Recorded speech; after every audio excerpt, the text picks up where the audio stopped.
Teachers, teachers transformation programme के session 5 में आप सभी का एक बार फिर से स्वागत है। पिछले सेशन के एंड में मैंने आपसे एक प्रॉमिस किया था कि आज हम बात करेंगे कैसे कुछ टीचर्स बिना चिल्लाए पूरी क्लास का अटेंशन ले लेते हैं और कैसे कुछ टीचर्स बार बार साइलेंस बोलने के बाद भी स्टूडेंट्स को एंगेज नहीं कर पाते। मैं आपसे एक सवाल पूछना चाहती हूँ, अगर दो टीचर्स का सब्जेक्ट सेम हो, क्वालिफिकेशन भी सेम हो, एक्सपीरियंस भी ऑलमोस्ट सेम हो, तो फिर एक टीचर को देखते ही बच्चे शांत क्यों हो जाते हैं और दूसरे टीचर की क्लास में बार बार डिसिप्लिन की प्रॉब्लम क्यों होती है? डिफरेंस सिर्फ नॉलेज का नहीं होता, डिफरेंस होता है टीचर की प्रेजेंस का। आज हम इसी इनविजिबल स्किल को समझेंगे। ये वो स्किल है जो किसी बीएड की बुक में डिटेल में नहीं पढ़ाई जाती, लेकिन ऑलमोस्ट हर सक्सेसफुल टीचर इसे रोज यूज करता है। मैं आपको एक रियल क्लासरूम ऑब्जर्वेशन सुनाना चाहती हूँ। एक स्कूल में एनुअल इंस्पेक्शन चल रहा था। प्रिंसिपल अलग अलग क्लासरूम ऑब्जर्व कर रहे थे। सबसे पहले वो क्लास 8th में गए। टीचर चैप्टर पढ़ा रहे थे। हर 2 मिनट बाद एक ही सेंटेंस रिपीट हो रहा था, silence, sit properly, listen carefully. Teacher अच्छा पढ़ा रहा था, लेकिन उनकी आधी एनर्जी डिसिप्लिन मेंटेन करने में ही वेस्ट हो जा रही थी। उसके बाद प्रिंसिपल क्लास 7th में गए। यहाँ भी same number of students, same age group, लेकिन सीन बिल्कुल अलग था। टीचर क्लास के बीच में खड़े थे, वॉइस नॉर्मल थी, कोई शाउटिंग भी नहीं। स्टूडेंट्स क्वेश्चन पूछ रहे थे और टीचर स्माइल के साथ जवाब दे रहे थे। बेल बज गई, लेकिन आधे स्टूडेंट्स अपनी सीट से उठे ही नहीं। प्रिंसिपल ने एक स्टूडेंट से पूछा, तुम इतने ध्यान से क्यों सुनते हो? तो स्टूडेंट का जवाब था, सर जब मैम पढ़ाती है ना तो लगता है कि जो वो बोल रही हैं वो इम्पॉर्टेंट है। सो टीचर्स ध्यान दीजिए, स्टूडेंट्स ने नहीं कहा मैम स्ट्रिक्ट है या फिर मैम पनिशमेंट देती हैं। उसने सिर्फ इतना कहा कि उनकी बात उन्हें इम्पॉर्टेंट लगती है। और यही होता है टीचर प्रेजेंस। बहुत सारे टीचर ऐसा सोचते हैं कि टीचिंग तब स्टार्ट होती है जब हम बोलना स्टार्ट करते हैं, लेकिन साइकोलॉजी कुछ और कहती है। टीचिंग टीचर के पहले सेंटेंस से नहीं, टीचर के पहले इंप्रेशन से स्टार्ट होती है। मीन्स आपका फर्स्ट इंप्रेशन। जब आप क्लासरूम में एंटर करते हैं, स्टूडेंट्स तुरंत ऑब्जर्व करते हैं आप हरी में हैं या कंपोज्ड, आप कॉन्फिडेंट लग रहे हैं या स्ट्रेस्ड, आपका फेस वेलकम कर रहा है या फिर वार्निंग दे रहा है। सिर्फ कुछ ही सेकंड में स्टूडेंट्स का ब्रेन डिसाइड कर लेता है आज की क्लास इंटरेस्टिंग होगी या सिर्फ एक और पीरियड। इसीलिए प्रोफेशनल टीचर्स सिर्फ लेसन प्लान नहीं बनाते, वो अपने क्लासरूम एंट्री भी प्लान करते हैं। मैं चाहती हूँ अपनी टीचर ट्रांसफॉर्मेशन डायरी निकालिए और उसमें लिखिए मैं क्लास में एंटर करते ही स्टूडेंट्स को क्या फील करवाती हूँ या करवाता हूँ। क्यूरियोसिटी, फियर, प्रेशर या फिर कॉन्फिडेंस। ये एक सिंपल क्वेश्चन है, लेकिन इसका आंसर आपकी टीचिंग स्टाइल डिफाइन करता है। अब एक और इम्पॉर्टेंट डिफरेंस समझिए, अथॉरिटी और इन्फ्लुएंस। अथॉरिटी कहती है मैं टीचर हूँ इसलिए मेरी बात तुम्हें माननी ही पड़ेगी, लेकिन इन्फ्लुएंस कहता है मैं ऐसा इन्वायरमेंट बनाऊंगा जहाँ तुम खुद मेरी बात सुनना चाहोगे। अथॉरिटी डेजिग्नेशन से मिलती है और इन्फ्लुएंस डेली बिहेवियर से अर्न होता है। अथॉरिटी ऑर्डर देती है और इन्फ्लुएंस इंस्पायर करता है। अथॉरिटी शॉर्ट टर्म डिसिप्लिन ला सकती है, लेकिन इन्फ्लुएंस लॉन्ग टर्म रिस्पेक्ट बनाती है। एंड बिलीव मी, रिस्पेक्ट कभी भी डिमांड नहीं की जा सकती, रिस्पेक्ट अर्न की जाती है। आप सोचिए, एक टीचर डेली बोलता है जो क्लास में बात करेगा उसका नेम बोर्ड पे लिख दूंगा। स्टूडेंट्स चुप हो जाते हैं, लेकिन सिर्फ उस पीरियड के लिए। दूसरा टीचर कभी धमकी नहीं देता, वो सिर्फ क्लियर एक्सपेक्टेशन सेट करता है। स्टूडेंट्स उसके पीरियड में नेचुरली पार्टिसिपेट करते हैं। डिफरेंस पनिशमेंट का नहीं था, डिफरेंस रिलेशनशिप का था। प्रोफेशनल टीचर्स रूल से पहले रिलेशनशिप बनाते हैं। कल जब आप क्लास में एंटर करें, एक एक्सपेरिमेंट जरूर कीजिए। तुरंत ओपन योर बुक मत बोलिए, बोर्ड पर एक इंटरेस्टिंग क्वेश्चन लिखिए, जैसे आज का लेसन आपकी डेली लाइफ को कैसे चेंज कर सकता है, या फिर अगर आप टीचर होते तो इस टॉपिक को कैसे पढ़ाते। बस इतना कीजिए और ऑब्जर्व कीजिए स्टूडेंट्स का अटेंशन कितनी जल्दी शिफ्ट होता है, क्योंकि अटेंशन फोर्स से नहीं क्यूरियोसिटी से आता है। अब एक सवाल, अगर आपकी प्रेजेंस स्ट्रांग हो लेकिन क्लासरूम में अचानक नॉइज स्टार्ट हो जाए, तो क्या हर बार चिल्लाना ही सॉल्यूशन है, या फिर क्या बिना लाउड हुए भी क्लासरूम को कंट्रोल किया जा सकता है? इसी टेक्निक को हम अब डिटेल में समझने वाले हैं, स्ट्रेटेजिक साइलेंस, वॉइस मॉड्यूलेशन और बॉडी लैंग्वेज की साइकोलॉजी के साथ। मैं आपसे एक और सवाल पूछना चाहती हूँ, जब क्लासरूम में नॉइज होता है आपका पहला रिएक्शन क्या होता है? साइलेंस, कीप क्वाइट, कितनी बार समझाऊं, या कुछ और? हम सबने कभी ना कभी ये जरूर किया है, लेकिन एक इंटरेस्टिंग बात बताती हूँ, जितना ज़्यादा टीचर चिल्लाते हैं, शाउट करते हैं, उतनी ही उसकी वॉइस की वैल्यू कम होने लगती है। साइकोलॉजी में इसे हैबिटुएशन कहते हैं। जब हमारा ब्रेन एक ही स्टिमुलस को बार बार सुनता है तो धीरे धीरे उस पर रिएक्ट करना बंद कर देता है। इसीलिए अगर टीचर हर 2 मिनट में साइलेंस बोले तो कुछ दिनों के बाद स्टूडेंट्स के लिए वो एक बैकग्राउंड साउंड बन जाता है। प्रोफेशनल टीचर्स इसीलिए हर सिचुएशन में लाउड वॉइस यूज नहीं करते, वो यूज करते हैं स्ट्रेटेजिक साइलेंस। इमेजिन कीजिए क्लास 9th चल रही है, पीछे से 4 स्टूडेंट्स धीरे धीरे बात करना स्टार्ट कर देते हैं। अब आपका एक नॉर्मल रिएक्शन क्या होगा? बैक बेंचर्स, स्टॉप टॉकिंग या फिर कुछ और?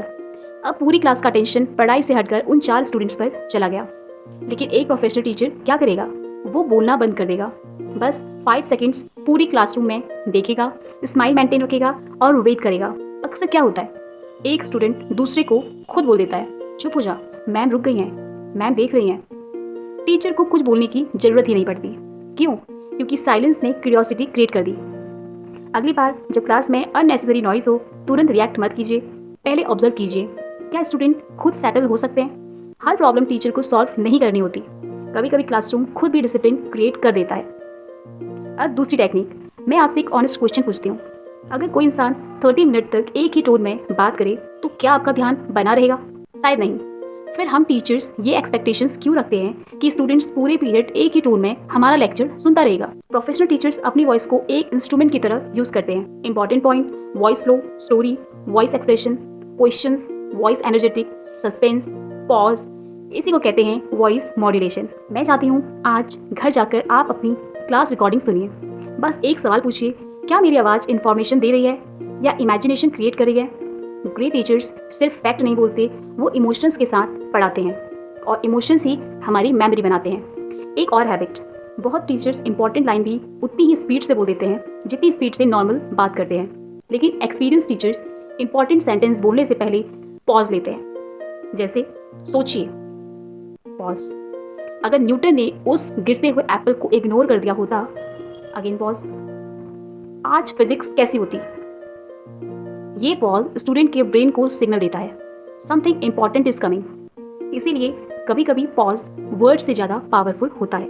मैं आपसे एक और क्वेश्चन पूछना चाहती हूँ, आप क्लास में कितनी बार स्माइल करते हैं, कितनी बार आई कांटेक्ट बनाते हैं और कितनी बार लास्ट बेंच तक चल कर जाते हैं या पूरा पीरियड सिर्फ बोर्ड के आसपास ही खड़े रहते हैं?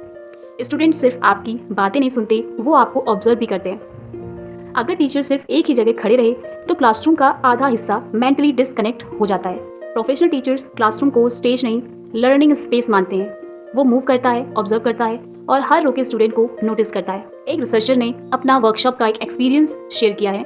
2 टीचर्स को सेम टॉपिक दिया गया। पहला टीचर पूरा पीरियड सिर्फ बोर्ड के पास खड़ा रहा और दूसरा टीचर हर 3 to 4 मिनट बाद क्लासरूम के अलग अलग हिस्सों में गया।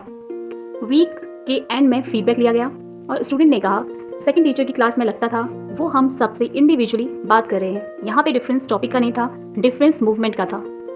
मैं आपको एक सिंपल टेक्निक देती हूँ, मैं इसे कहती हूँ 3x3 रूल। हर 3 मिनट में क्लास के 3 अलग सेक्शंस की तरफ देखिए, फ्रंट, मिडिल, बैक, बस इतना ही। आप नोटिस करेंगे स्टूडेंट्स की अटेंशन नेचुरली इंप्रूव होने लगेगी, क्योंकि जब स्टूडेंट्स को लगता है टीचर मुझे देख रहा है तो उसका फोकस भी बढ़ जाता है। अब तक हमने सीखा प्रेजेंस, साइलेंस, वॉइस और बॉडी लैंग्वेज, लेकिन एक चैलेंज अभी भी बाकी है।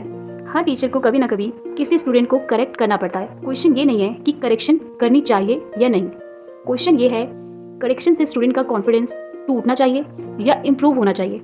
एक साइंस क्लास चल रही थी और टीचर ने एक स्टूडेंट से पूछा फोटोसिंथेसिस क्या होता है, और स्टूडेंट नर्वस था। उसने गलत आंसर दे दिया और टीचर तुरंत बोले, तुम्हें इतना भी नहीं आता, कल ही तो पढ़ाया था, और पूरा क्लासरूम हंसने लगा। स्टूडेंट चुप हो गया और उस दिन के बाद उसने लगभग कभी भी हाथ नहीं उठाया। और कुछ दिनों के बाद प्रिंसिपल ने उसी स्टूडेंट से पूछा, तुम क्लास में आंसर क्यों नहीं देते? तो स्टूडेंट का जवाब था, मैम गलत हुआ तो सब हंसेंगे। सो टीचर्स, कभी कभी एक सेंटेंस स्टूडेंट का कॉन्फिडेंस महीनों के लिए तोड़ देता है। एजुकेशनल साइकोलॉजी कहती है student don't fear mistakes, they fear embarrassment. गलती करना लर्निंग का हिस्सा है, लेकिन पब्लिक एम्बैरेसमेंट लर्निंग का सबसे बड़ा एनिमी है। जहाँ स्टूडेंट्स को इंसल्ट का डर होता है, वहाँ पार्टिसिपेशन धीरे धीरे खत्म हो जाता है। और याद रखिए, साइलेंट क्लासरूम का मतलब हमेशा डिसिप्लिन क्लासरूम नहीं होता, कभी कभी वो फियरफुल क्लासरूम भी हो सकता है। आप सोचिए, उसी सिचुएशन को एक प्रोफेशनल टीचर कैसे हैंडल करेगा? टीचर पूछता है फोटोसिंथेसिस क्या होता है, और स्टूडेंट आंसर गलत देता है। तो प्रोफेशनल टीचर्स कहते हैं गुड ट्राई, तुमने आंसर देने की हिम्मत दिखाई, चलो इस आंसर को मिलकर और बेटर बनाते हैं। नोटिस कीजिए, टीचर ने गलती को इग्नोर नहीं किया, लेकिन स्टूडेंट की रिस्पेक्ट को भी प्रोटेक्ट किया, और इसी वजह से अगली बार भी वो स्टूडेंट आंसर देने की हिम्मत करेगा। मैं आपको एक सिंपल फॉर्मूला देती हूँ, हर करेक्शन में ये 3 स्टेप्स फॉलो कीजिए। Step number 1, appreciate the effort, good attempt, nice thinking, thank you for trying, etcetera etcetera. Step number 2, improve the answer, let's think 1 step further, can anyone help us improving this, let's explore another possibility, etcetera etcetera. Step 3, encourage again, excellent learning, keep participating, etcetera etcetera. ये सिर्फ language change नहीं है, ये classroom culture change है। अब एक और common mistake, हम अक्सर कहते हैं वेरी गुड, एक्सीलेंट, फैंटास्टिक, लेकिन हर बार सेम वर्ड बोलने से उनकी वैल्यू कम हो जाती है। प्रोफेशनल टीचर्स जेनरिक प्रेज नहीं देते, स्पेसिफिक फीडबैक देते हैं। For example, very good instead मुझे तुम्हारा एक्सप्लेनेशन पसंद आया, तुमने एग्जाम्पल बहुत अच्छा दिया, आज तुम पहले से ज़्यादा कॉन्फिडेंट लगे। स्पेसिफिक एप्रिशिएशन स्टूडेंट्स को बताता है कि उसने एग्जैक्टली क्या सही किया, और वही बिहेवियर रिपीट होता है। एक टीचर हर आंसर पे बोलता था गुड बस, और एक दूसरा टीचर कहता था आज तुमने सॉल्यूशन एक्सप्लेन भी किया और रीजनिंग भी दी, ये इंप्रूवमेंट है। और एक महीने के बाद दूसरी क्लास के स्टूडेंट्स खुद से आंसर एक्सप्लेन करने लगे। क्यों? क्योंकि टीचर ने सिर्फ रिजल्ट नहीं, प्रोसेस को अप्रिशिएट किया। मैं चाहती हूँ अपनी डायरी में लिखिए आज क्लास में मैंने किस स्टूडेंट की सिर्फ एफर्ट की अप्रिशिएशन की और किस स्टूडेंट को सिर्फ मार्क्स के बेस पर जज किया। ये क्वेश्चन आपको एक बेटर टीचर बनाएगा। सो टीचर्स, आज हमने बहुत इंपॉर्टेंट बातें सीखी। हमने समझा एक प्रोफेशनल टीचर्स क्लासरूम को लाउड वॉइस से कंट्रोल नहीं करता, अपनी प्रेजेंस से इन्फ्लुएंस करता है। हमने ये भी देखा कभी कभी 5 सेकंड्स की खामोशी 5 मिनट की डांट से ज़्यादा पावरफुल होती है। हमने voice modulation, body language, eye contact, classroom movement और स्टूडेंट्स को बिना इंसल्ट किए करेक्ट करने की टेक्निक भी सीखी। लेकिन मैं आपसे एक आखिरी सवाल पूछना चाहती हूँ, क्या सिर्फ क्लासरूम में अच्छा कम्युनिकेट कर लेना ही एक ग्रेट टीचर बनने के लिए काफ़ी है? शायद नहीं, क्योंकि एक टीचर की असली पहचान सिर्फ उसकी क्लास से नहीं होती है, बल्कि उसकी डेली बिहेवियर, प्रोफेशनल कम्युनिकेशन और लोगों के साथ बनाए गए ट्रस्ट से होती है। और यही वो स्किल है जो एक ऑर्डिनरी टीचर को स्कूल का मोस्ट रिस्पेक्टेड टीचर बना देती है। कल से सिर्फ एक हैबिट प्रैक्टिस कीजिए। क्लास में एंटर करते टाइम खुद से सिर्फ एक लाइन बोलिए, आज मैं क्लास को कंट्रोल नहीं करूंगी, मैं क्लास को इंस्पायर करूंगी। और दिन के एंड में अपनी डायरी में लिखिए आज मेरी प्रेजेंस की वजह से स्टूडेंट के बिहेवियर में क्या चेंज आया। सिर्फ 7 डेज तक ये एक्सरसाइज कीजिए और मुझे पूरा विश्वास है आप खुद अपने अंदर डिफरेंस फील करेंगे। लेकिन बहुत सारे चैलेंजेस अभी भी बाकी हैं, जिन्हें हम आगे आने वाले सेशन में कवर करेंगे। तब तक के लिए याद रखिए, great teachers don't just teach lessons, they leave a lasting impression on every students they meet. Thank you so much for watching. I'll see you in the next session.